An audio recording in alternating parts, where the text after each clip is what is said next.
Sunday morning cold, eyes on the score, touchdown dance ball, craving for more. Friends are calling, trades are on fire. Rookies falling, championship desire. Fantasy football fever, chasing the dream. Top of the leaderboard, we're the winning team.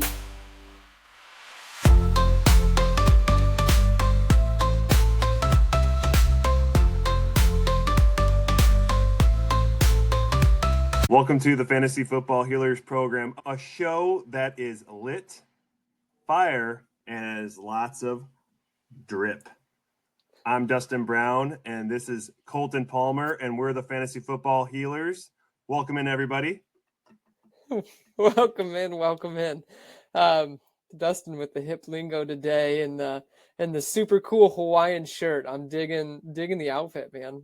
There's like a Baby Yoda on here somewhere. Would Yeah. you look at that? That's got some Baby Yoda action. That is the most dad Hawaiian shirt I've ever seen in my entire life. You got this classic dad drip, as the kids would say. The stash and the Hawaiian shirt combo. My goodness, the drip is too good.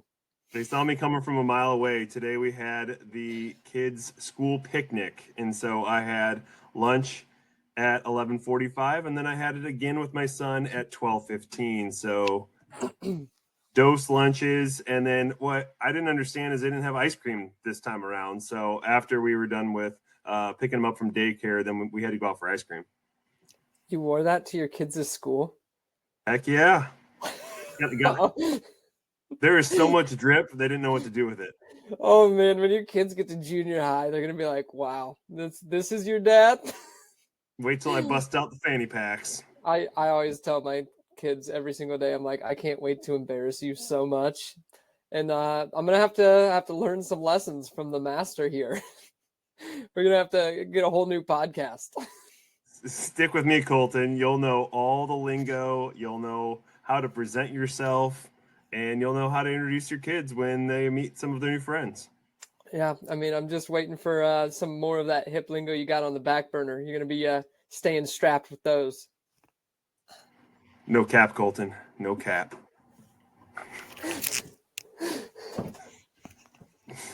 But before we get into this day 3 NFL draft recap, we got some news.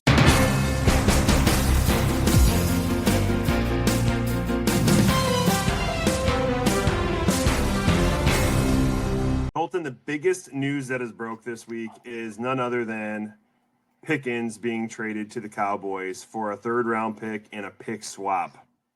What do we think about Pickens going from the Steelers to the Cowboys? Honestly, I think it's a lateral move for George Pickens. Maybe a little bit more passing volume, and you at least have the known quarterback situation. Whatever people want to say about Dak Prescott, he's not a bad quarterback. He may not be the greatest quarterback in the NFL, but he can get the job done, and he'll move the ball around. So it might actually be a slight uptick for George Pickens.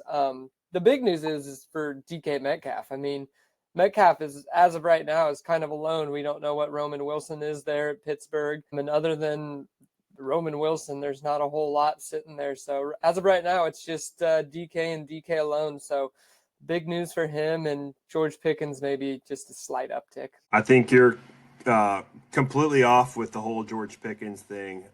George Pickens going from a quarterback in Mason Rudolph to a team with like the Cowboys with Dak Prescott. Dak Prescott has been one of the leading quarterbacks with pass attempts over the last couple of years, and they have no running backs of consequence. And so this is a team that's going to have to throw the ball, and they're going to be in a little bit more of a competition this year now with the Eagles, the Super Bowl winning Eagles.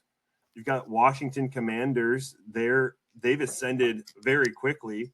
And then you got the Giants, who are the Giants, okay? But Dak Prescott is still going to have to throw the ball around quite a bit in order to compete in the NFC. But George Pickens with Mason Rudolph on a team where they've been pretty much saying this all offseason that George Pickens was going to get moved. Arnold Schwarzenegger, he ended up calling Tomlin the John Kimball, with the working with crybabies like George Pickens. George Pickens doesn't have to cry anymore. He's finally on a team, and now he's may not be the wide receiver 1 for a team, but he is the wide receiver 2. And defenses are going to have to both play George Pickens and Lamb, and I think it's a win for both Lamb and Pickens totally. And obviously DK wins on this one too, but he was also paid like a wide receiver 1, so we had to have seen this coming from a mile away. DK is absolutely the winner. And I agree with what you're saying and everything, but it'll definitely be a situation to look out for there in Dallas to see if George Pickens can keep his head on straight, because we've seen it happen here with the Steelers that the wide receivers have a tendency to lose their absolute mind after leaving Pittsburgh, and Pittsburgh knows when to dish them off, because it's right after Pittsburgh dishes them off that they go crazy. So hopefully he can keep his head on straight and we get some productivity out of him. Speaking of Steelers wide receivers and losing their mind, Antonio Brown has applied for his driver's license for NASCAR. He knows how to drive those cars going 200 miles an hour, and right now it's pending. That's just nuts. There's no way. There's got to be some. Can you imagine? Like some kind of mental capacity test for them to have to pass, and he will not do it. I mean, you got to have a little bit of insanity, though, to be going around the track going over 200 miles an hour. I think there's like a fine line of a little bit and how much insanity that man has. I did hear some rumors of Romeo Doubs potentially getting moved to the Steelers. Doubs is on his final year of contract with the Packers. And remember last year, he was upset that he wasn't getting the ball like he wanted, and then they ended up benching him for a game because of it. Romeo Doubs could be an easy pickup for the Steelers if they're wanting that type of wide receiver. Yeah, he was had some issues and came out and said I'm frustrated, and the team reprimanded him for it, which is not something you see super often, but the Packers just weren't putting up with it. I think he actually might have skipped out on a practice or something, so that's what they ended up doing for the reprimanding, is him skipping the practice. Yeah, there was a disciplinary action of some kind. He might have had that one, and I think there was a couple times that he had some problems with the Packers. Yeah, and so we could see him being moved on, especially with the addition of Matthew Golden there. They have quite a few wide receivers. They are still waiting for Christian Watson to return from his torn ACL from last year. So you might see that go deeper into the season with them still needing a wide receiver to fill that hole. But just some things to keep an eye out for. But I don't know if I'm still that high on Romeo Doubs, even if he goes to the Steelers. So I was never high on Dogwater Dobbs. Gabe Davis has been released from the Jaguars. The hip lingo, man. Dog water Dobbs. You are up to times. Your kids are teaching you so much. I'm proud. Never been more proud. Gabe Davis, as you noticed, that I was more enthused by your lingo than the Gabe Davis being released. I have 0 shares of Gabe Davis, and that's because he's just unreliable. And I believe that's just showing in his true team helpfulness at this point. I mean, he was more helpful to the Bills where he made those big plays, but last year with the Jags, he didn't even help the team out. He doesn't help your fantasy team out. He doesn't help the team out in any way. So, I mean, I'm not surprised to see them moving on. He'll be picked up somewhere as that deep threat option. But for fantasy wise, if someone gets excited about where he lands, if you have him, sell him off for whatever you can get, but it's just going to be a whole lot more of the same. Yep. So he was paid quite a bit by the Jaguars last year. And in fact, there's a $20 million cap hit with dropping Gabe Davis. Do you know how many receptions that he ended up making last year? 28. It was about 20. So he made about $1 million for each reception that he made last year. Good for him. That's awesome. I wish I could do that. And the last news that I have, unless you have any more, Colton, is Tyreek Hill. He had another wrist surgery recently. And basically this one was to take some of the screws and the hardware out of his wrist. And my understanding is he's not going to be available for practicing until after June. So he should be available when the OTAs start. We're talking about practice. I don't think he wants to Not the practice game. or be a part of the Dolphins anyway, man. I mean, it sounded like that towards the beginning of the offseason is how he's just dogging on him. Then it came out right after he was like, "Oh no, I'm cool with Dolphins. I want to be a Dolphin." So who knows? He's also starting to lose his absolute mind. The only little tidbit of news I have is that it is rumored. Okay, all right. I'm gonna keep it 100. That Aaron Rodgers will be signing with the Steelers. That's kind of the hot buzz going around right now, is that they're just waiting pretty much for OTAs so he doesn't have to report and get fined to him to sign there. So that we could be looking for that, especially since they didn't get a quarterback. They really haven't picked anyone else up besides Mason Rudolph. So I would look for that move to be happening there in Pittsburgh. Yeah, and one of the other reasons why Aaron Rodgers hasn't signed yet either is there's some opinions that he's still trying to hold out hope that he'll land with the Minnesota Vikings. I mean, it's insane. Better offensive line, better weapons versus going to the Steelers. Poor offensive line. He's going to be getting hit, and then he only has DK Metcalf as a receiver. Well, I heard that they are actually. I did read this on. They're Twitter looking at today. Alan Lazard as a wide receiver. I saw it and I was like, Yes. "Oh man, he's Yes. just bring this man along." And then some guys, when Alan Lazard go to a team, you know that Aaron Rodgers is not far off, Well, and you know they're- who also probably end up bringing back who? Randall Cobb. Randall Cobb. You got to have him. You got to have the squad. I was scrolling on Twitter and it was like some reporter asked I think it was their linebacker. They're like, "What do you think about Alan Lazard possibly coming?" He's like, "That guy is shit." He was making more than most of their wide receivers, like, all together on the team. Dude, it pays to be Aaron Rodgers' friend. It pays. I take get that with back. Aaron Alan Lazard was making more on his contract than all of the Packers wide receivers combined. We talked about that in the early offseason last year. There were 6 wide receivers for the Packers, and Alan Lazard had more money in his contract than all 6 of the Packers starting wide receivers combined. Garbage. As the youth would say, dog water. That's a good one, Dad. Colton, the people are probably not wanting us to keep talking about dog water Dobbs. We probably need to start getting into day 3 of the NFL draft. But I will say it may have started with a little bit of dog water. This is a wide receiver that I don't think a whole lot of people were really talking about at pick 1 here in the 4th round. Kashmir. Oh, Georgie, I love it. Kashmir DK, wide receiver from Florida, is now with the Titans. They finally draft another weapon for Cam Ward. Is it another weapon, or is it just a guy? Just some guy out there that's going to be getting some wind sprints.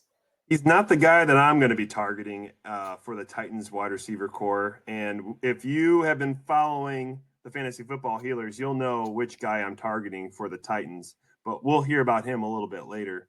But DK, he's supposed to be a really good special teams guy, and he can run down the field. So he's going to have a lot of your wind sprints, like you said. The Jaguars, however, they also like people that are fast. But in this case, they're going with someone that's actually going to be productive. Bashal Tutin, running back, Virginia Tech. Remember, this guy, he lit it up at the combine. He ran the same 40 time as Achane, 20 pounds heavier. This guy has a massive speed score, and we already know that Travis Etienne just kind of fell apart. His body just couldn't hold up last year, and Bigsby just isn't that great of a running back. So look for Travis Etienne to potentially get traded to a team like the Bears, or my Minnesota Vikings would be more than happy to take him. He's going somewhere, but he will not be on this roster maybe as early as, June. So what do you think about Tutin? Rootin' tootin'. I honestly like this pick a lot, and I like it for sole purposes of both Tootin and also for ETN. Playing Indiana Jones on me. I like it for both of them, and that is simply because right now there is an absolute buying opportunity for Travis Etienne. People are scared off for Tootin. Everyone's thinking Etienne's just going to take a backup role that he's not going to move on. They're just going to hang on to him. I think the same exact thing that we can see Etienne on the road here pretty shortly. Bigsby has shown that he's good enough to be a backup and that he can handle like the heavier work and kind of just take that secondary role. He did a pretty overall good job of it last year. He finally came out after his terrible rookie season. So I think he proved enough. And Tootin he's fast. It's a great landing spot. I like what the Jags are doing. They're building up this offense. The quarterback situation's already safe with Trevor Lawrence. So I like it for the fact that I can now buy Travis Etienne before he's on the road there. Buy him now if you're going to, because if you don't, someone's going to want a heck of a lot more depending on landing spot. But an absolute buying opportunity and good landing spot for Tootin. I traded ETN straight up for Devontae Adams last year, trying to make a run in the playoffs in a league. It didn't work out for me when it was all said and done, but it still was a great, a great trade at the time, especially with how much value that has leaked this offseason for Travis Etienne, at least until he maybe lands on his feet in another team. The Giants. We all know that Tyrone Tracy wasn't going to be the only running back in town with Devin Singletary. The Giants had to make a move at the running back position. We've known this all offseason.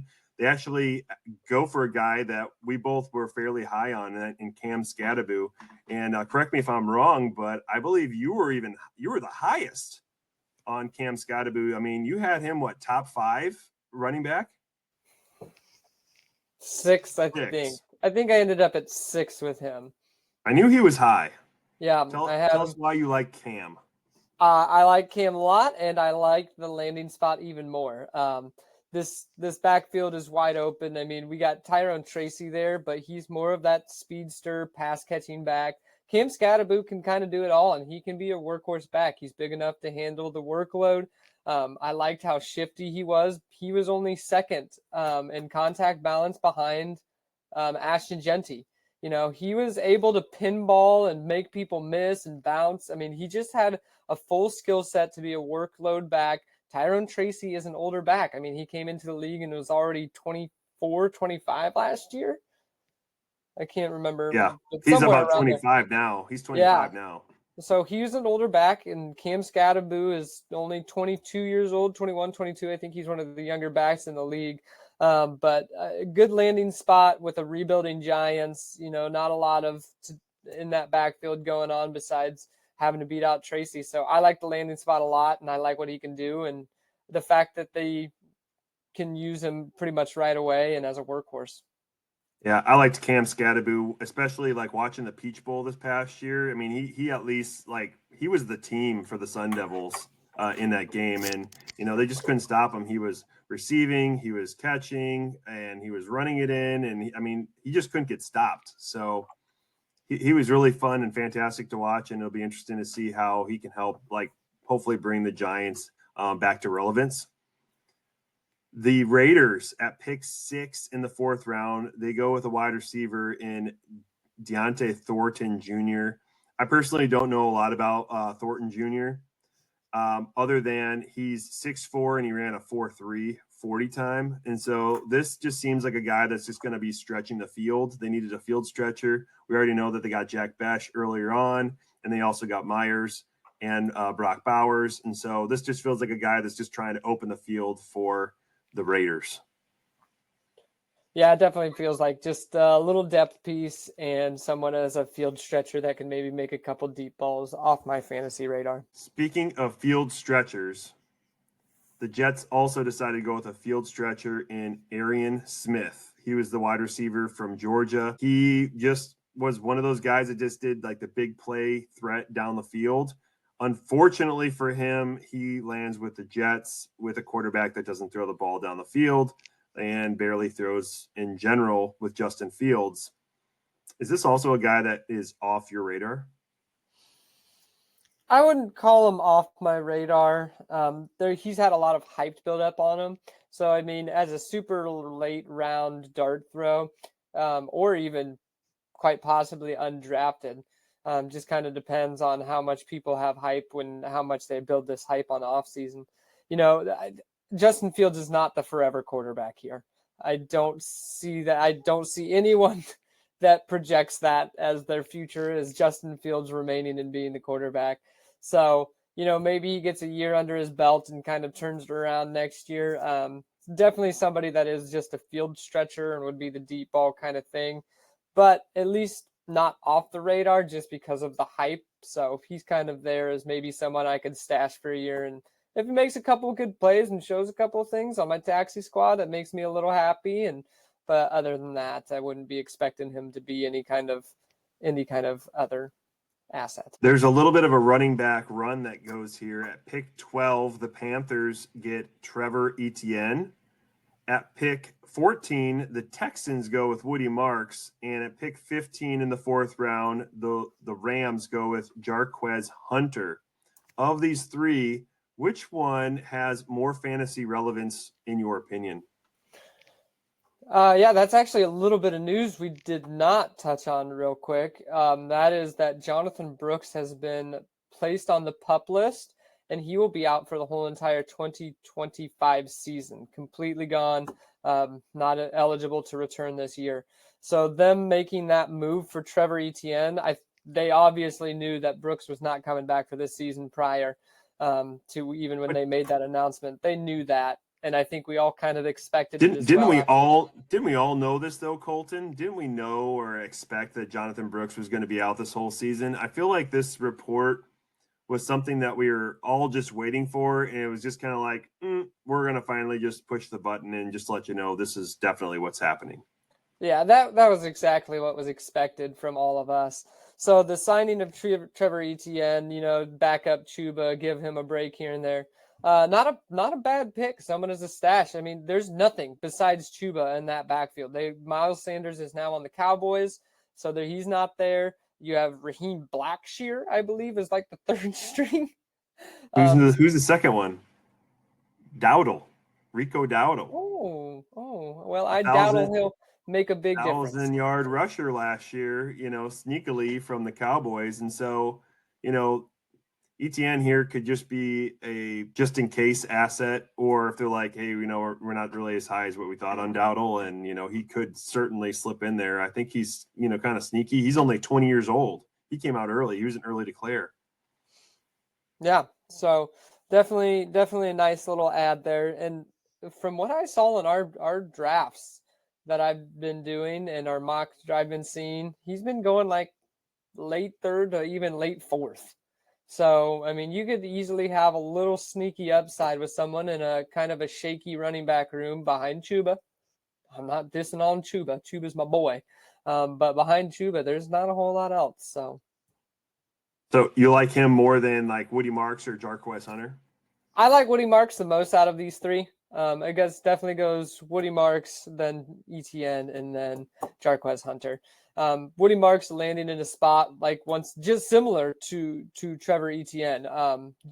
Joe Mixon is obviously their guy. He's going to be their workhorse. But Woody Marks is the pass catching back, something that Joe Mixon is kind of just about, whereas Woody Marks is the pass catching back. So he could have we could see him start off pretty hot early on these third downs catching passes. And if he establishes himself as a good pass catching back, we could get some usage out of him his rookie year. And obviously if Joe Mixon goes down, there's not a whole lot behind him. I believe Damian Pierce is still there, but he showed that he hasn't been great and hasn't been able to hold up to the hype and everything of his rookie season. So definitely some early ability to play early on in his rookie year. I feel like this is taking over the Dare Goombawale role. The only problem that I find with Woody Marks outside of that, I think he is probably the number 2 back for sure behind Mixon. But they got so many more passing weapons now with the wide receivers. I just feel like the running back wide receiver role isn't going to be as beneficiary as it was in the past, because there's just a lot of mouths to feed now with the Texans. However, it may increase the number of touchdown equity that a guy like Woody Marks could potentially have. Yeah, definitely a sneaky little ad. And I haven't seen where he's been going in our drafts, but my Waivers. prediction, I was going He's to say my been fourth prediction round is and waivers. waivers and or fourth round. That was going to be my guess. Yeah. But I hear on other pods like he's somewhere around that mid third or late third, and so he's kind of all over the board. It seems like once everyone gets past like 210, it's just kind of like pick your flavor. Just pick the guy that you like. Pick the guy that you think that has some kind of shot, and you're just taking your dart throws. But I do want to say a little bit about Jarquez Hunter. I think that this guy, he definitely has like a higher speed score than a Blake Corum or a Kyron Williams. I've been waiting for Kyron Williams to like just get egg on his face over the last 2 years, and he's just continued to produce. And it's always when he produces those like 3 touchdown games, just know that he's matched up against me on those games every time. And I'm just like, oh my God, this guy, That's what happens he's when you throwing the talk egg in my smack about face. someone. Yeah, that's what happens when you talk smack about somebody. They always come back to bite you. Rushing. Gunnar Helm is now a Titan. Gunnar Helm at the combine, again, I just couldn't get over with Gunnar Helm. His body frame just seemed like he was so much smaller than any of the other tight ends. Like his arms look like noodles. And I just can't get over it. So Gunnar Helm, he's not on any of my dynasty rosters. People are still gaga over him just because he was on the team at Texas. But now he's with the Titans, and he's going up against Chigakonkwo. So I think if anyone, Chigakonkwo, he's a loser now with the Titans, and Gunnar Helm is probably going to be one that kind of steps in and is going to ascend with the Titans. Yeah, Gunnar Helm's going to. I mean, I Chigakonkwo was the more athletic tight end, I think. Agreed. He was a freak athlete when he came out, and that was the hype built around Chigakonkwo. And he did start playing a little bit better last year, if I'm remembering correctly. I'm going to go and look up his stats currently. But like you said, neither one of us. He had a couple games. Yeah, neither one of us were super high on Gunnar Helm, but I mean, it's landing in my 10, your 9, I believe. In a rebuilding program, maybe he's able to find something where he can connect with Cam Ward early on as both rookies. But other than that, I still see them hanging on to Chigakonkwo because it was during later of last year. Week 12, he was the tight end 10. Week 15, he was tight end 7, then tight end 2. I mean, he was being productive towards the end of the year, kind of more what they wanted to and relied on him. So maybe we see something and Chigakonkwo can resurface as the athletic tight end. He's only 25 years old. So I don't like Gunnar Helm still with Chigakonkwo in the picture. If anything, they split time and then they're both washed. One positive thing for Gunnar is that he's on a team that is trying to rebuild and that they don't really have any passing weapons right now. There's not a lot of receivers as far as like depth. And so, does he get like the Trey Burton effect in the sense that, we saw Trey Burton become productive when there was no wide receivers of consequence? It could be that same corollary with Gunnar Helm. Moving on. Dylan Sampson of the Browns. We touched on him just a little bit with Judkins now also in the backfield and also with Jerome Ford. It's getting a little bit murky on a team that is a circus. We've touched on that just last week with all the quarterbacks. And there was a notification earlier today that I saw that Sanders looked substantially better than Dylan Gabriel. Really? Because what I just read was that they were neck and neck. It's going to be, the reports are going to be all over this summer. It's going to be absolutely disgusting.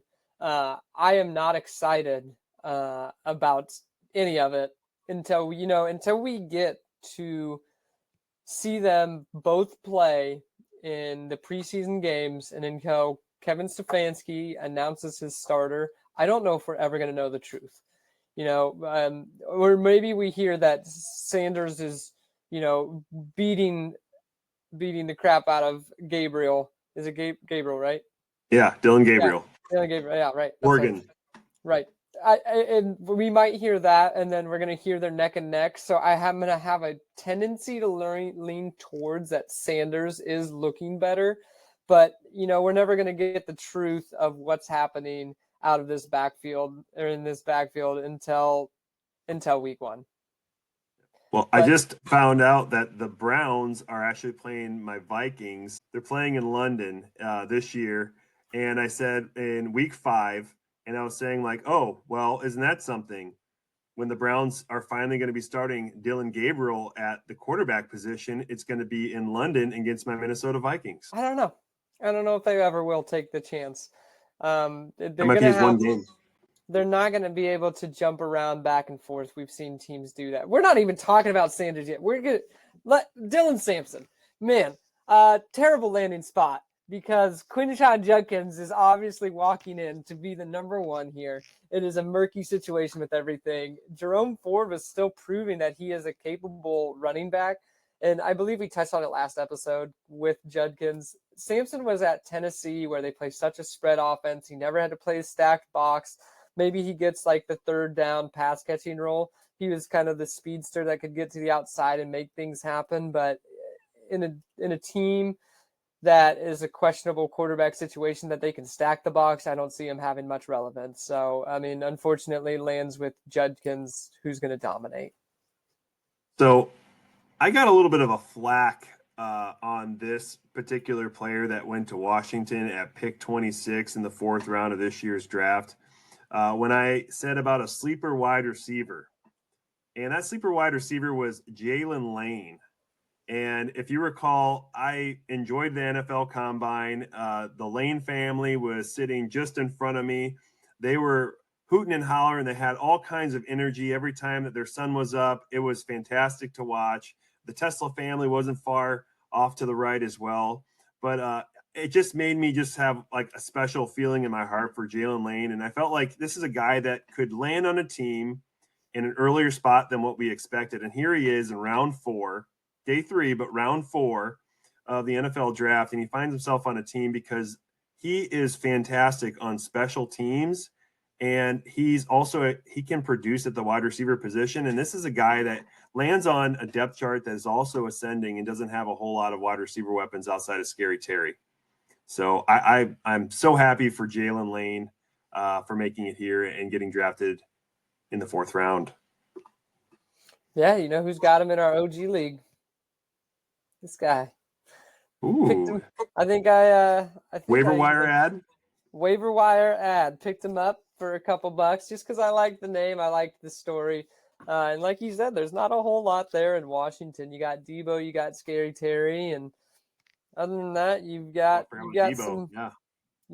some guys there. Luke McCaffrey, who kind of showed he is not near as legendary as his brother. There's some open possibilities. Making the teams the first piece, and he could do that easily through special teams. If he starts making plays, maybe they'll try him out other places. So.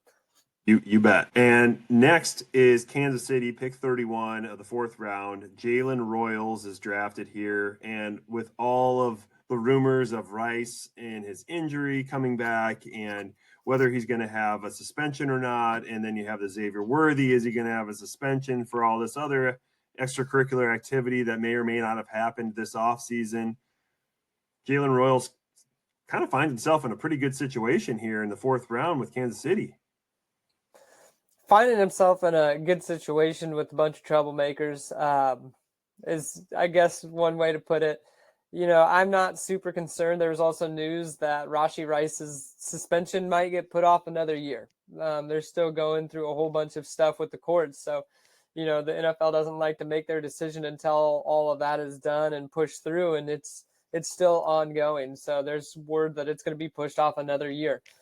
And so with that being said, I mean, sounds like he's going to return just fine from his injury. There doesn't seem to be a whole lot of concerns. I think this is just kind of a depth piece. And plus, the Kansas City has not been the gunslinging team we used to know. They are a defense. They want to establish the run. They want to win games with like as minimal points as possible, it almost seems like. So they haven't been slinging the ball.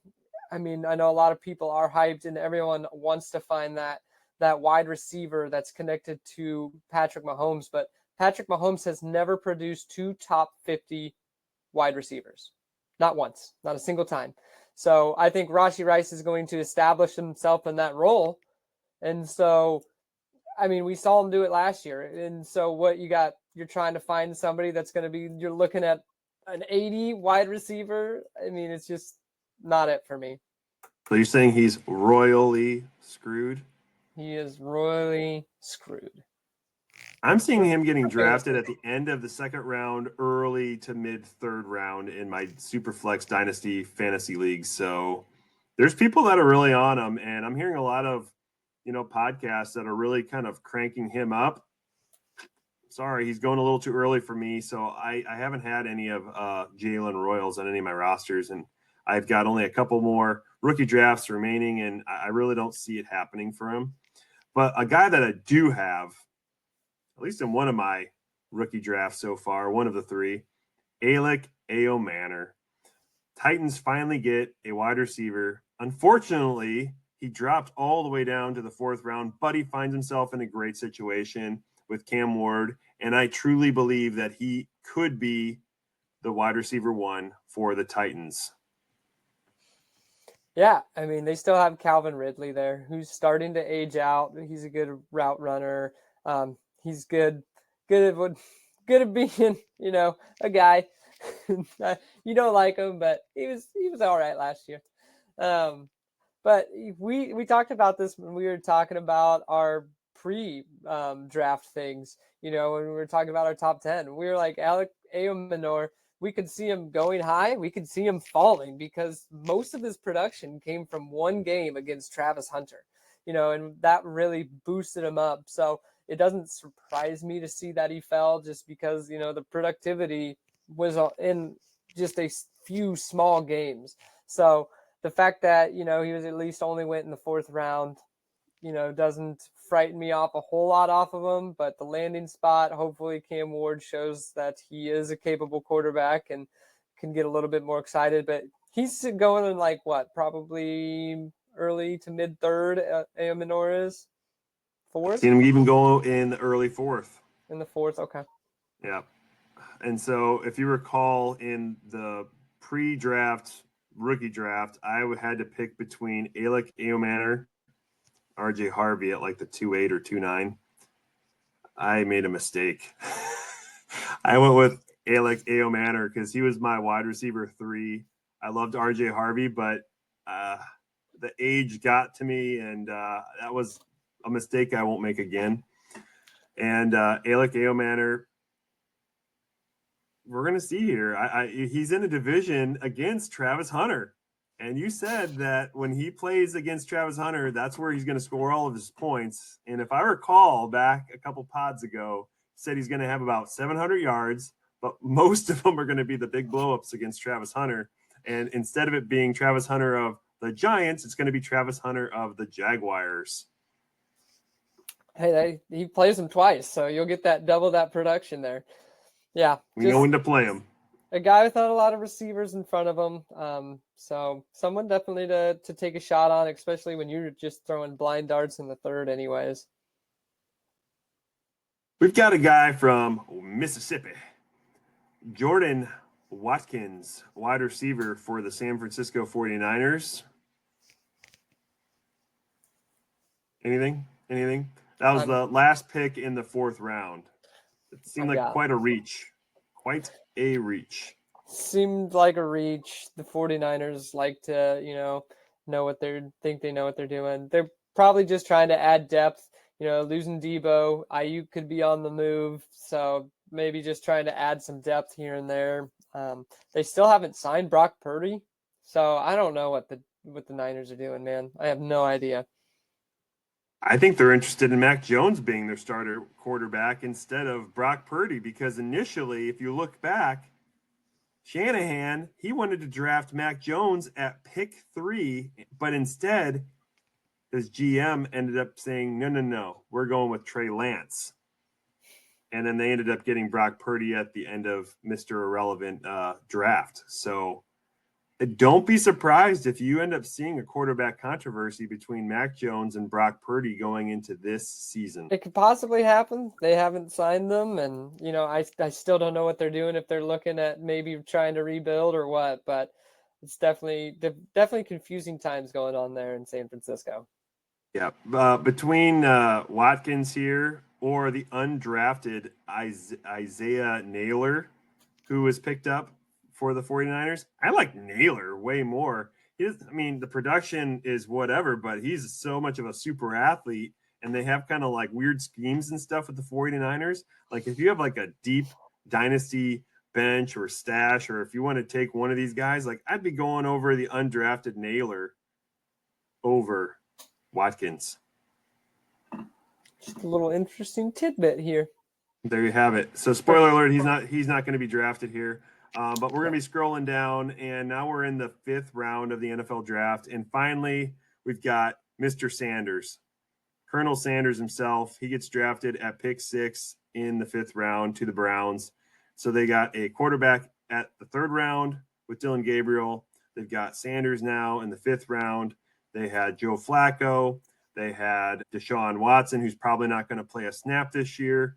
And then we also have the Super Bowl winning Kenny Pickett. And, I saw an image yesterday, and they had a zoomed-in picture of Joe Flacco and Super Bowl winning Kenny Pickett, and they were holding the footballs, and they were comparing the hand size of Kenny Pickett's versus Joe Flacco's, and it made me laugh a little bit. Yeah, absolutely. I mean, what a absolute steal here, though, by the Browns. I mean, getting Shedeur Sanders in the 5th round when he was, a lot of teams were talking about he was a 2nd round type talent, which still getting him on the big slide, all these teams, it was an absolute message from all these teams, sent to him and his dad, basically saying, hey, we're not putting up with the crap. Just because you're Deion Sanders' son, and Deion, you better not meddle because this is what's going to happen. We're not afraid to let him slide and just keep on not taking chances on him because you guys want to play this fun little game you're playing. So I think it was a message. I knew he was going to get drafted eventually by somebody, one of these quarterback needy teams, whether it was them. But I think the Giants truly believed in Jackson Dart, and they didn't want to cause any kind of controversy there. So the fact that the Browns ended up with him kind of makes me happy. I like him. And getting him at a discount rather than spending a 1st or 2nd, absolutely getting him in the 5th. What a steal. What an absolute steal. For somebody he does have talent. I wasn't saying that he was a talentless loser. I just wasn't that big on him. I didn't think he was a 1st round talent. I didn't think he was a 5th round talent, but you said 2nd round. I am pretty sure you said you had him considered more in the 2nd round range. So just an absolute steal for the Browns. Another running back run happens here in the 5th round. At pick 9, the 49ers draft Jordan James. Pick 12, Dallas goes with Jaden Blue. And then finally at pick 14, your Indianapolis Colts drafted DJ Giddens. Yeah, man. What an interesting pick. Jordan James, I know a lot of people are high on him. Coming in prior, a lot of people had him on their top 10. I didn't. I saw him on a lot of people's top 10. I don't really care about this one. He's got no juice. I like Isaac Guerrero a lot more. He's an athletic freak and has a lot more juice to him. So I think he's the true backup. Maybe they're looking for just some more depth because they saw it get ugly last year. They were down to their 3rd string being Isaac Guerrero last year. So they're just looking for a little depth piece and adding it where they can. The Jordan Mason replacement? Correct. Well, beyond that, I think Isaac Guerrero is the 2. I think this is a 3. So, but Jaden Blue is definitely interesting going to Dallas, and that's purely based off of his landing spot. Dallas is one of the more disappointing fantasy teams following this draft because they didn't get the wide receiver that we wanted them to get. They didn't get the running back that we wanted them to get. Like they were just a mess. Like I said, He just doesn't know what he's doing at this point. Somebody get this man out of the driver's seat. My goodness, we're gonna be fist fighting the end of the year. He's gonna hear of how much smack I'm talking, and we're just gonna go at it. That's what's gonna happen. Jerry Jones and I, he's my Let's just mortal make sure we enemy. have some footage of this. He's my mortal enemy at this point. My goodness, get out of the driver's seat. What are you doing? But Jaden Blue, he carries some interest because of where he lands. I mean, the only two people in front of him are Miles Sanders, who we've seen fall off the wagon, and Javonte Williams, who looked like he had a promising career, gets injured, and then has not been able to get back to what he was prior. He just hasn't been able to do it. So with all that's in front of him, he carries some interest with him, even though I don't know how great of a running back he is. We saw Rico Dowdle be good here at least. So maybe he carries a little bit of hope with him, but someone that you can get late. Once again, people can probably get him in the third. You can take a shot on this guy. He has juice, unlike Jordan James. This guy, at his pro day, he ran a 4.2940.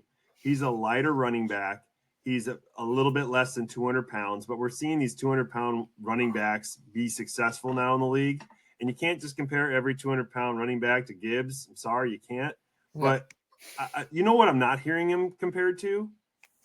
Tony Pollard.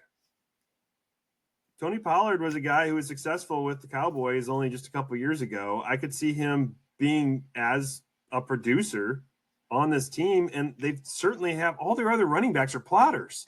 They're all plotters. You've got a guy that's dynamic. You're going to be like, oh, my God, why isn't this guy getting the ball all the time? And how many years did it take Tony Pollard to finally get all the touches? Like 4 years, 4 or 5 years. And then when he got all the touches, then his body just couldn't hold up because he was an undersized running back. So I think it's a fantastic fit for Blue and the Cowboys, and they get him here in the fifth round. And DJ Giddens, just real quick, Jonathan Taylor, his ankles just aren't holding up with all the high ankle sprains that he's having. They don't have any depth behind JT, and DJ Giddens finds himself in a fantastic situation being a probable RB2 for this team because, let's face it, Khalil Herbert is not the answer. No, Khalil Herbert isn't the answer, but my goodness, man. I liked DJ Giddens. I really did prior to the draft. And now he's just, I mean, Jonathan Taylor is a true workhorse back, but we've seen him have some injuries here and there. But the fact that he's not even gonna get the chance to be that starting running back unless there is injuries. So that's what you're waiting on. And, being a Colts fan, I hope there's not because I love JT. But, that's just all you're waiting on. Maybe he gets a touch or two per game just to kind of keep him fresh and at it. But for the most part, we're just waiting on injury. And that it just sucks for somebody that I kind of liked prior to the draft. Colton, hold out hope. This is JT's last year under contract with the Colts. And remember the last time that he was trying to get a contract with the Colts? He was acting like a big calf sitting on the sideline, and he was making a big fuss that he needed money. So I could definitely see the Colts saying, hey, I think we're just going to see what DJ Giddens has as the season goes on, especially if they're not winning games. Why not try to trade JT while they can? Don't you do that to me. Don't you put that evil on me. I'm just saying, crazier things have happened. DeAndre Lambert-Smith. I'm staring at you. Don't you break this silence. I kept going. I'm like, and I'm sure I'll be deleting a lot of that silence out of the pod. Dead air. Me staring at you. DeAndre Lambert-Smith, wide receiver Auburn, has been drafted to the Chargers. After he was drafted, I heard a few podcasts say he was, an explosive wide receiver, and he finds himself in a good situation. Again, a special teams type of guy. Is there anything more that you want to bring up with him? I think we're more interested in Ladd and Trey Harris. So moving on. Love Ladd. We have a couple of tight ends that had a little bit of a run here. We've got Mitchell Evans being drafted by the Panthers. And then we've got Oronde Gadsden, the second, gets drafted by the Chargers. And I think he finds himself the winner of these two tight ends. And he's a sleeper tight end. And he's a guy, even in two tight end super flex dynasty leagues, I'm seeing this guy go undrafted. And I do have a share of Mr. Gadsden in one of my leagues. Oh, you do too. And he wasn't a guy I was very high on, but he finds himself in a situation. And you know what? There's other people that are interested in him. If he does anything whatsoever, he's a flip piece, Colten. He had that weird running style. He had his mechanics were just crazy. The PT But comes out of you. He yeah. The gate's bad. He had nearly 3 900-yard seasons, and so he was productive when he was at Syracuse. So he has the production, but again, the mechanics. That's what throws me off, and that's why he won't be on my roster for long. Yeah, I mean, he's definitely an interesting player. They don't have a whole lot of depth there at the tight end position. I mean, you got Conklin in front of him and Will Disley. So 2 guys. Conklin is going to play. He can play inline and he can play out. He can block. You know who can't block? Oronde Gadsden the second. So Conklin is going to be productive too. Someone that you just, I got him undrafted. I got him off the waiver wires. So me too. Once again, another guy that you can just sit on your taxi squad. If he becomes something, awesome. If he doesn't, who cares? You spent nothing. You spent $0 of fab because nobody wanted him. But he's a name to know. He's a name to know. No. Speaking of names to know, I think you really do need to know this guy. Torrey Horton of Colorado State finds himself in a good situation with the Seahawks and all their slot receivers. They have a guy that can play on the outside now, Colten. Torrey Horton. I mean, I'm still not interested, honestly. I think he's a good stash player. I think he was an interesting wide receiver. I think he was my wide receiver 11 going into the NFL draft, and I'm not sure where he stacks up right now because I didn't update any of my wide receiver rankings. But I still am very interested in him, and I think he finds himself in a really neat situation here with the Seahawks. They need some wide receivers that can play outside. They definitely do. With all these slot receivers they've got everybody lining up inside. They at least need one to just go out wide, to distract the other team. So maybe that's Torrey Horton. Colten, there's a run on tight end at the end of this round, and it's they're 2 blocking tight ends, Colten. I don't know if we really want to talk about them, but you let me know. Say their name. Jackson Hawes, tight end. Georgia That sounds like Tech. a blocking guy. Buffalo. Well, you know what? He's going to Buffalo. There's no tight ends there. Jackson Hawes can probably make something happen there. Can easily beat out Kincaid, who can't block. He's not productive. I mean, Hawes. With a name like Hawes and Jackson, Old Hickory. You gotta love this guy. If you want me to quit, just tell me. Tired of hearing this stuff. And then Robbie Orts. I don't know if I spelled his name or said his name right. Robbie Outs, tight end of Alabama. He goes to the Seahawks, and a good blocking tight end. He was the fella that ran at the combine that they were kind of making fun of his facial expressions because he's got that really pronounced mustache like somebody I know. And when he was running, he was making all these faces while he was running. And some of the commentators were making a little bit of fun of the guy. And I'm glad he finds himself in the end of the 5th round to the Seahawks. So good for you, man. Good for you. Good for you. We're going into round 6, Colten, unless you've got something on Mr. Robbie Outs. Okay. No, a guy that a number of people were really high on gets drafted here to the Dolphins. Ollie Gordon II gets drafted. They were a team that always wanted to go with speed, and now they find themselves with a power running back, a big, brooding power running back. 233-pound Ollie Gordon II gets drafted to the Dolphins. What do you think about this landing spot?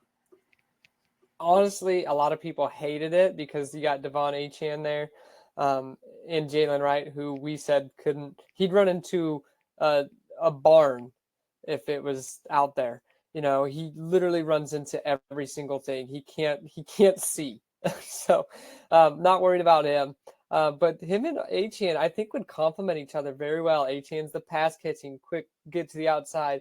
Ollie Gordon is an absolute brute. He has some weight to him, and he's elusive in the hole. Like between the tackles, he'll be able to dominate. It's someone that can absolutely take some heat off of Achane. Achane's body is not built to carry that many carries that he did last year. He took way too many carries. We saw him get bogged down because of it, because he was just getting demolished left and right. Like, it was irresponsible what the Dolphins were doing with Achane last year.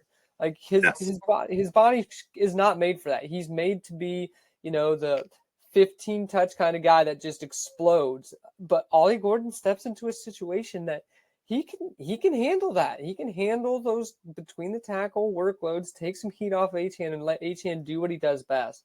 So I personally love the landing spot. I'm still buying up Ollie Gordon. I was higher on him than you were. I had him in my top 10. So I really like the landing spot a lot, and I'm trying to kind of pick him up wherever I can.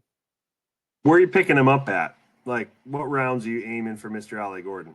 I believe I got him in the late second or third is where I ended up, and that is it's hot. Let me look and see. Loves himself some Ollie. I do love my Ollie Gordon. Oh, 212. I picked him up 212. Holy cow. You love him. I do like him. I like him a lot, and I like the landing spot. I think he has potential to be a usable guy from the get-go. Not to mention, he was an award winner his junior season. He won the best running back in college football there at Oklahoma, and then that team just took an absolute nosedive. So I like him a lot, and I'm just trying to chase what I can get at upside there at the back end of the second. If you're listening to this podcast and you love Ollie Gordon, go hit up at FFCaptain22 and share your praises with Colten. He loves himself some Ollie Gordon.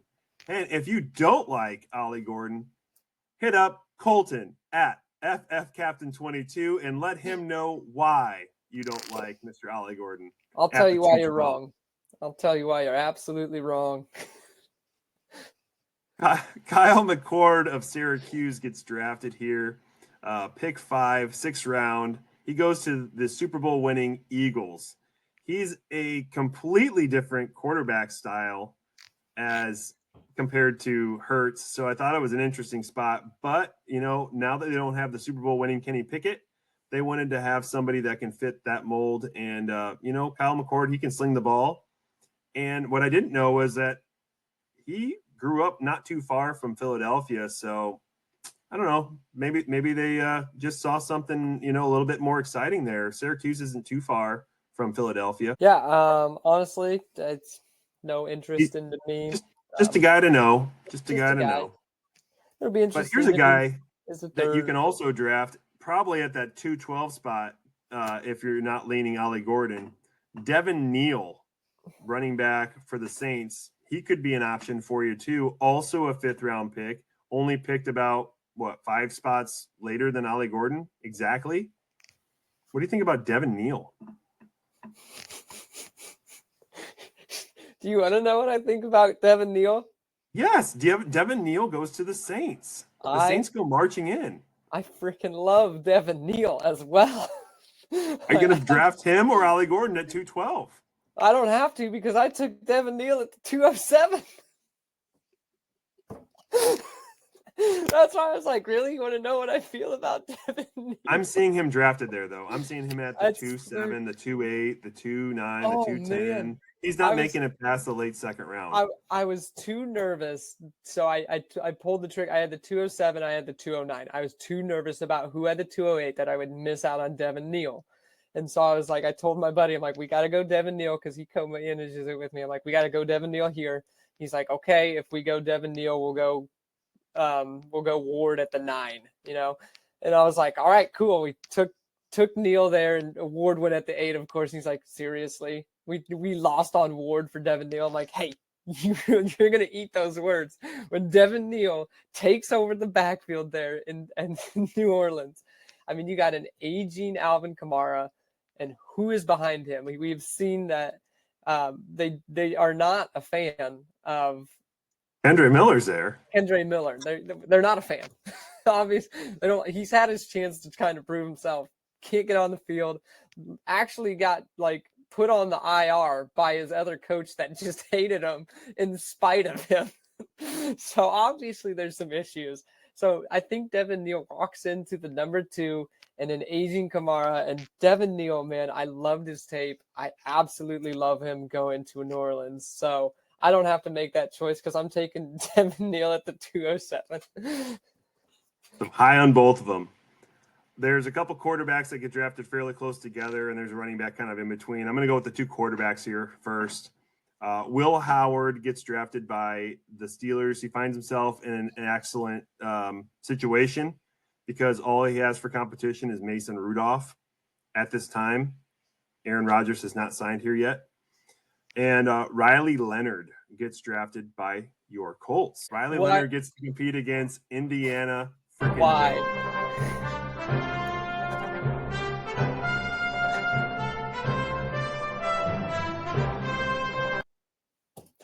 I saw a tweet the other day, and it said, why is it that the Colts really like these one-dimensional running quarterbacks that can't throw the freaking ball? Like, they have a type. They have a type, and we've got 3 of them. We got Anthony Richardson, we've got Indiana Jones, and now we've got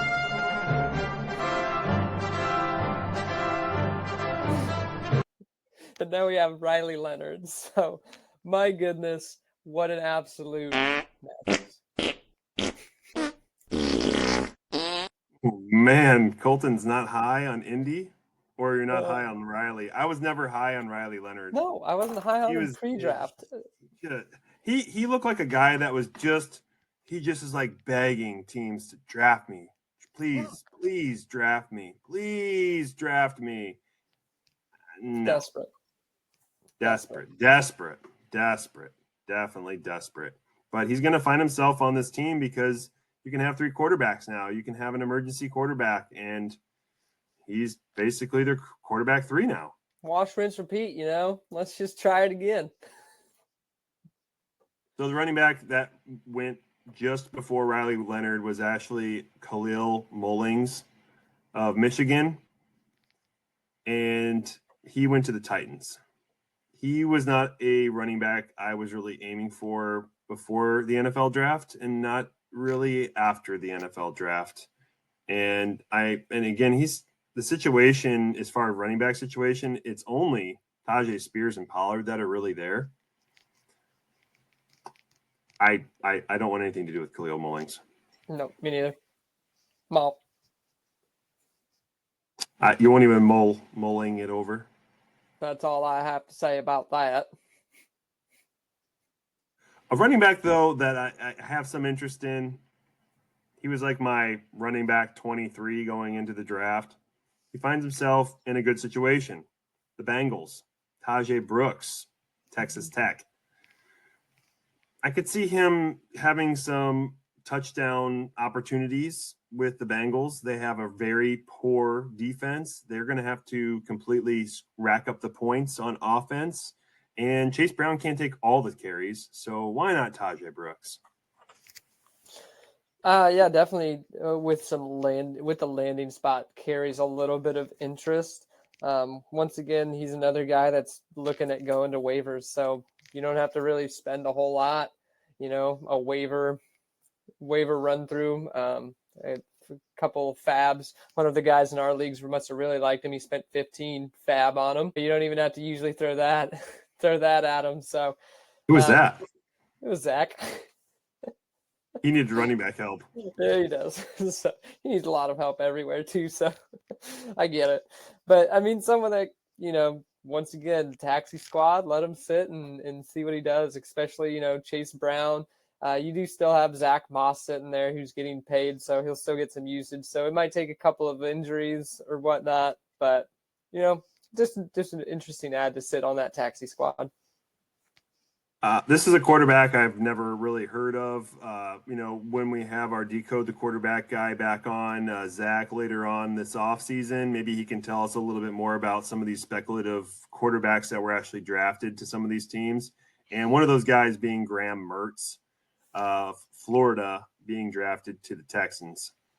And I personally don't know much about him, but there's maybe good reason because he was often injured and he underachieved is what I'm seeing here. But with some eye-opening performances, this is going to be a guy that I don't think even makes the Texans team, but maybe Decode the quarterback has some other insight, and stay tuned to the Fantasy Football Healers. In some of these later podcasts, maybe we'll learn a little bit more about Mr. Mertz. But this is the guy that we've actually learned a little bit about. This was my sleeper tight end that I talked about, and he finds himself on my Minnesota Vikings. Gavin Bartholomew, tight end Pittsburgh. And there's some opportunities that are there with Minnesota.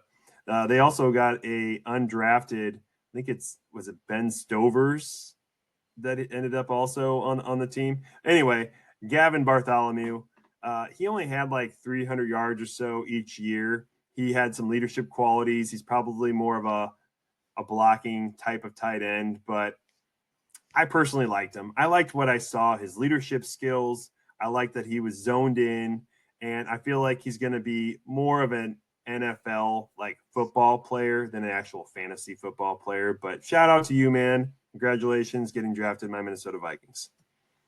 Sounds like his jersey's already on his way to your house. Got it in the mail, huh? Ordered and everything. I got to find out what his jersey number is first, Colton. Oh, okay. LeJonte Wester of Colorado gets drafted pick 27 to the Ravens. The Ravens get another wide receiver. LeJonte Wester, taxi squad guy or practice squad guy, I mean. He's probably going to be on the practice squad for the Ravens. A good depth piece for the Ravens. That would be my guess. I don't even know much about it. We're in the 6th round, so I mean, these guys are getting drafted right now in the 6th round or the 7th round, and there's a high likelihood that a lot of these guys aren't even going to make a roster. They may not even see a game, and so at this point, these players, they're finally living their dreams. They're getting drafted. They're hoping for the best, and they've got to show what their skills are in a short period of time in order to try and make not only the NFL team, but maybe if they can't make the team, the practice squad. And so, some of these guys are going to be just kind of down the bottom of the rosters here. We got a Jimmy Horn Jr., another Colorado wide receiver. What I'm actually seeing about LeJonte Wester is that he is a special teams guy. His role was a return man during his entire collegiate career. So maybe he's got a way to make the team. And if that's in, all you need is a little in. So, definitely an interesting name, but he is only rostered in 2% of leagues. So my guess is not a lot of interest built. Dynamism is a real thing. And so being dynamic, being flexible, being able to play multiple roles, that'll give these guys opportunities to actually be on the field, be a special teamer first, and then, see what happens. Maybe there's injuries that happen, and the next thing you know, you find yourself on the active roster on game day for the wide receiver position. So Jimmy Horn Jr., wide receiver, Colorado, goes to the Panthers. The Panthers are finally getting themselves a wide receiver here. I said before this started, we can't bully him. This is actually the more better name I know out of Colorado. There is Jimmy Horn. He was kind of like the two to Travis Hunter. So, he's a speedy wideout. Just adding in. He's got the acceleration. Just adding pieces where they can, taking shots on guys in the 6th. So, not much more about that. The Raiders draft almost back-to-back 2 quarterbacks, and Tommy Mallet, and the quarterback is Cam Miller of North Dakota State. And my understanding is Decode the quarterback, Zach, he's finding Cam Miller a little interesting. This is a guy I really don't know a whole lot about. And so, again, this might be a stay tuned kind of moment and waiting for Decode the quarterback, Zach, to come back on to the Fantasy Football Healers and tell us why Mallett and Miller are actually interesting. So now they're going to be facing off and seeing who's going to be the backup behind Geno Smith. How exciting.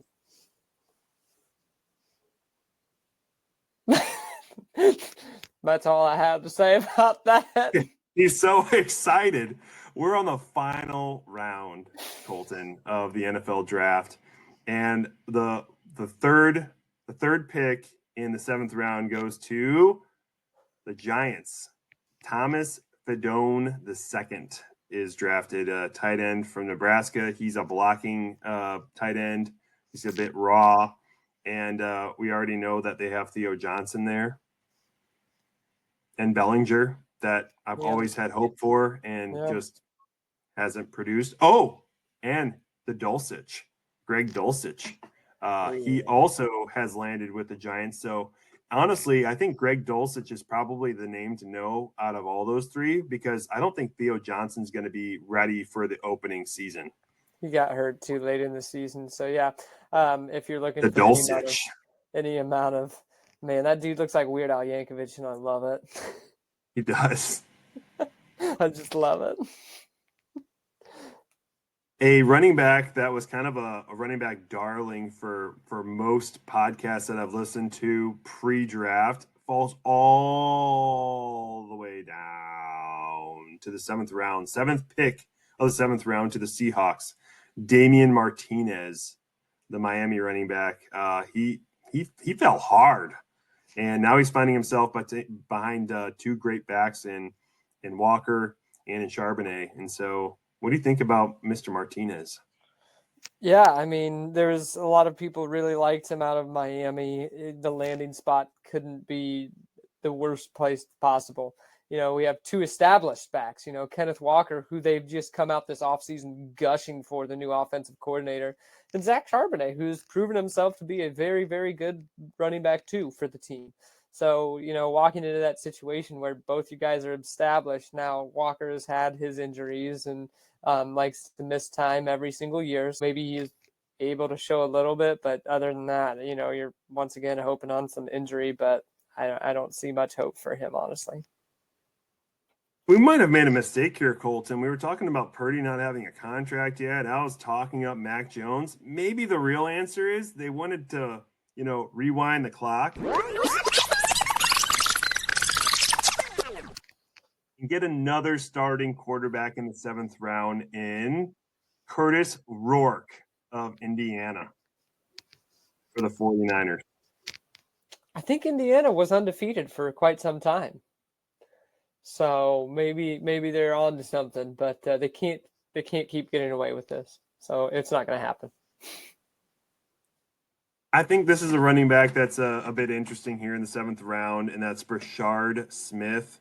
He was the converted wide receiver into running back, and I keep thinking about him. It was only a couple years ago. You had Jerick McKinnon with the Kansas City Chiefs that showed his production with the plotting running backs, and we saw last year Pacheco.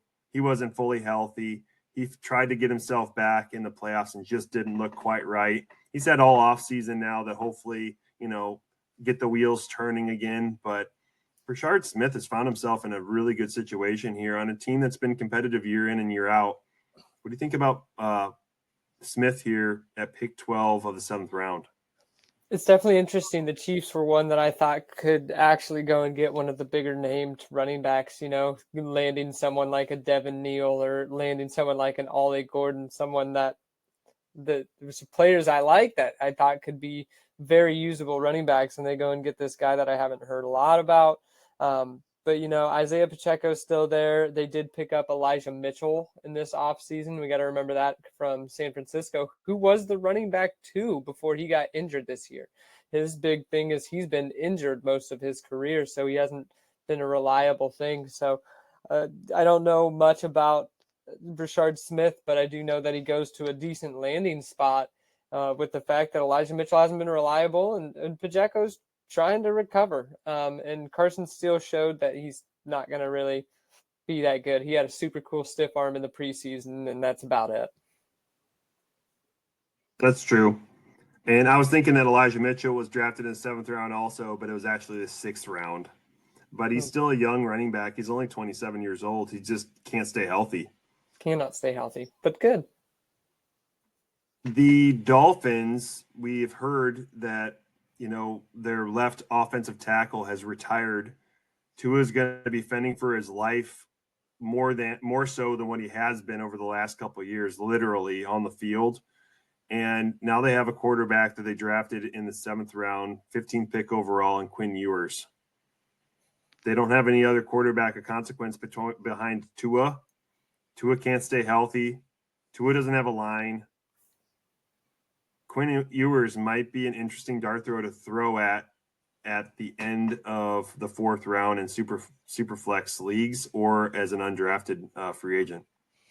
It's super funny that we're talking about this right now because I don't think anyone poo-pooed on Quinn Ewers as much as I did. I did not like him. I absolutely did not think he was. I thought he drug his wide receivers down, actually. And I said that from the get-go. And to see him slide all the way to the 7th round, I was like, man, it made me feel good. I was right. And then he lands with the Miami Dolphins. And I'm like, you've got to be kidding me. So you know where he's sitting at in our OG league because I got him undrafted. And I like the landing spot because Tua is just a mess. You never know when he's just going to be done, and he steps into a situation. They lost their backup from last year.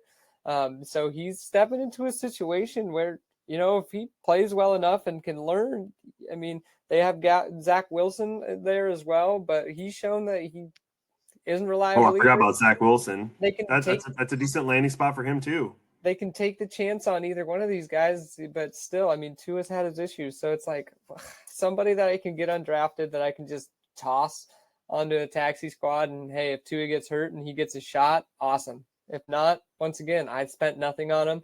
I just hate that it was such a good landing spot for Quinn Ewers. Speaking of landing spots, the Bears needed more running back depth. And they decided to wait till the 7th round to draft Kyle Monangai of the Rutgers. I think he's more of a plotting type of running back. I'm not falling for the banana in the tailpipe here with Monangai. Everyone's like, oh, Monangai, oh, get him at the end of the 3rd, maybe the 4th round. Oh, the Bears, they needed a running back. And Swift, he was thrown out of Detroit. I don't know how Ben Johnson's going to be with him. I think the true answer is probably going to be a guy like Etienne or Gibson or J.K. Dobbins, as Colton would say. He's still holding out. He's still holding a flame there for J.K. I don't think it's going to be Monangai. Not with so many running backs still available. I mean, with whether they're trade-worthy candidates or if they're just free agents such as J.K. Dobbins. I mean, there's so much out there. I'm not holding my breath on someone that I didn't even know about, prior to the draft, with these other names out here. So not holding my breath. I knew about him. A guy that we all knew about also before the draft. We knew, just didn't care. Yeah. Tez Johnson. He gets drafted by the Bucks. Good old Tez. I also think he's probably going to be a practice squad guy. If he doesn't get folded in half at rookie training camp, he is like a Johnny Knox. He is 5'9", 154 pounds. He is quite literally my size. I do not belong on an NFL field. I'm actually a little bit bigger than this guy by a hair. I'm a little bit bigger than him. Look, the Jaguars, they doubled down at running back. They had gone with Tootin early on, and now in the 7th round they went with LaQuint Allen. Again, also just putting the hammer on the nail with Travis Etienne and getting him off the roster here soon enough. And again, I really don't think that Tank Bigsby's going to be much time left on the roster. Also, Jaguars have a new coaching staff. They want to get guys that they want, guys that they trust. And I think LaQuint Allen is a nice, probably waiver wire ad more so. But if you want him there at the late fourth round of your rookie drafts, there's worse picks. Yeah, another guy that's just another stash on that taxi squad, and see what comes of it. I still do like Tank Bigsby in that number 2 role, so I think he has that locked up kind of no matter what happens. He is the number 2 guy. That's it though. He's not moving to number 1, not moving down to number 3. He's just sitting right there at number 2. I think he's a very skilled running back, and I think people are sleeping on him. And I think if you have an open bench spot or a taxi squad, you need to be picking up LaQuint Allen and putting him there. Because I'm not saying, but I'm saying he can compete with Tootin. You think so? Yes. You stamping that out here right now? I'm stamping it right now. Is he this year's Will Shipley? No. Will Shipley was drafted earlier. Oh, okay. Don't love him that much, but you do love him. Speaking of winners, Will Shipley. Yeah. Speaking of winners, Will Shipley's a winner in this draft. There was all these running backs, and he dodged every single one of them. He was like the Matrix. He was you don't have to dodge him when you're guaranteed to be a top 24 running back this year. When you're shipping it to Boston. Hey, he's Super Bowl winning. Will Shipley, by the way. Hey, you're not wrong. He is absolutely Super Bowl winning Will Shipley.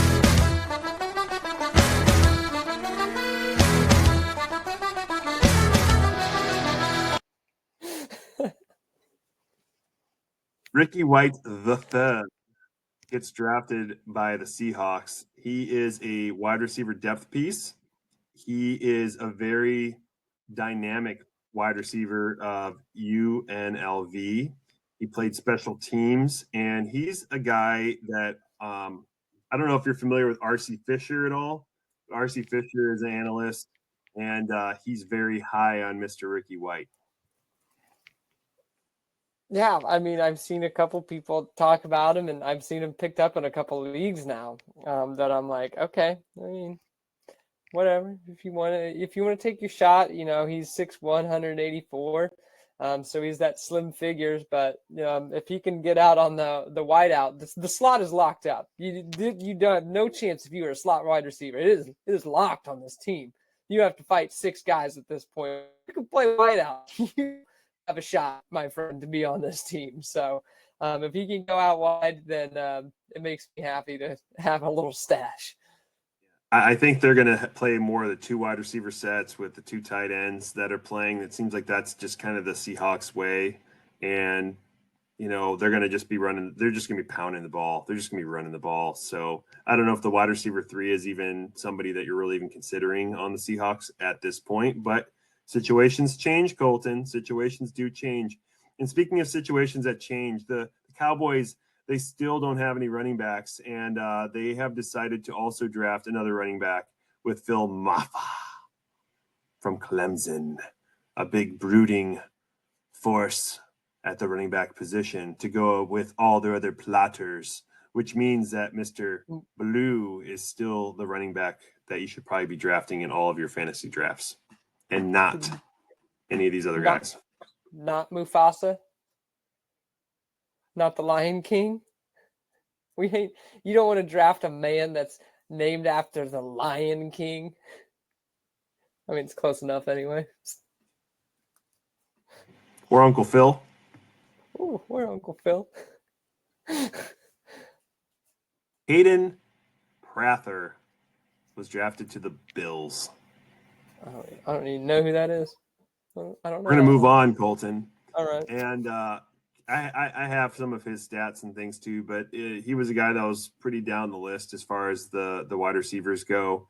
But he finds himself with the Bills. The Bills have a lot of wide receivers that are just kind of guys, which means, you know who else is a winner?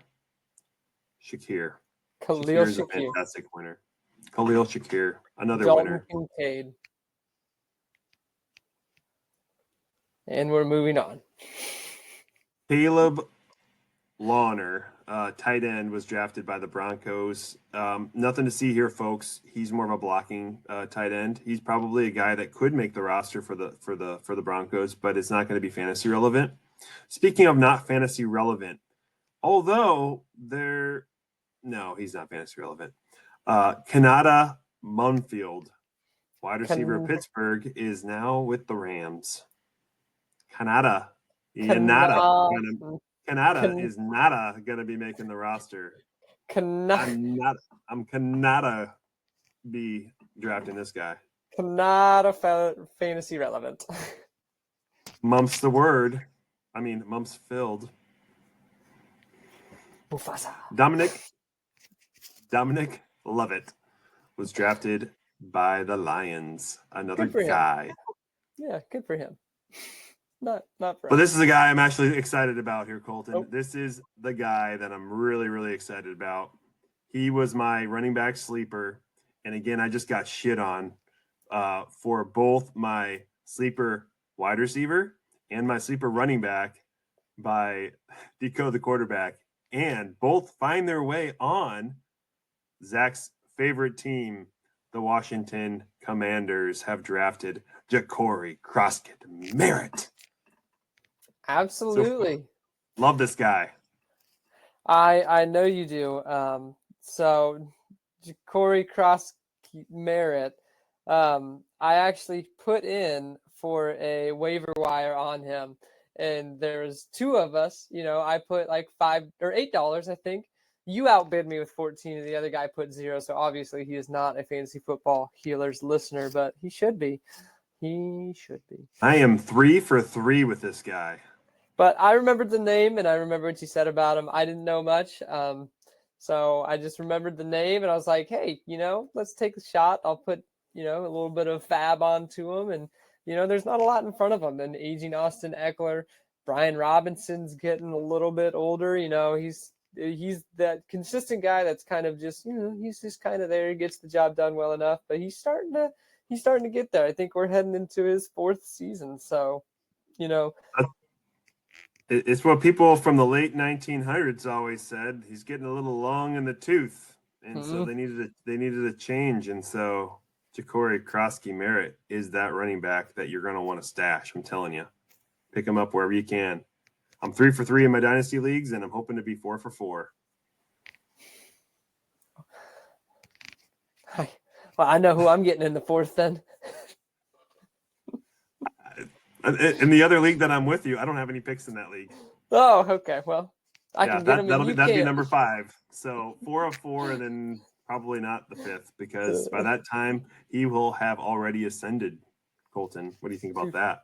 You might have to draft him in the 3rd round. I'm spending a first rounder on him. Too late. Oh. And then the rest of these guys I don't think are that relevant here, Colton. We've got Malachi Matavo with the Saints. He's a tight end. We've got Junior Bergen. He's also with the San Francisco 49ers. I find it really interesting that the 49ers they just threw what would stick to the wall. They threw shit at walls and saw if it would stick. What's funny is all the receivers that they drafted, I don't think they're any good. But the one receiver that they picked up undrafted in Isaiah Naylor, I think he's actually a good receiver. So, I don't know. I don't know what they're doing with the 49ers. And finally, the last fantasy football somewhat relevant player is Luke Lackey of Iowa. Go Hawks. And we know how those Iowa tight ends go. But he finds himself with the Texans, another very lot of mouths to feed situation. And they've got a number of tight ends. So good luck to you there, sir. And that has completed the NFL draft recap from the Fantasy Football Healers. If you liked our program, please hit the like and subscribe button. You can find me at FF Healers, and you can find Colton at FF Captain 22 on Twitter X. And don't forget to hit Colton up and let him know what you'd actually pick at the 210 or the 212. We are all Healers, and we're out. Salud. We talking about practice, not a game. We talking about practice. We talking about practice, man. What are we talking about? Practice? We talking about practice, man. We talking about practice. We talking about practice. We ain't talking about the game. We talking about practice, man.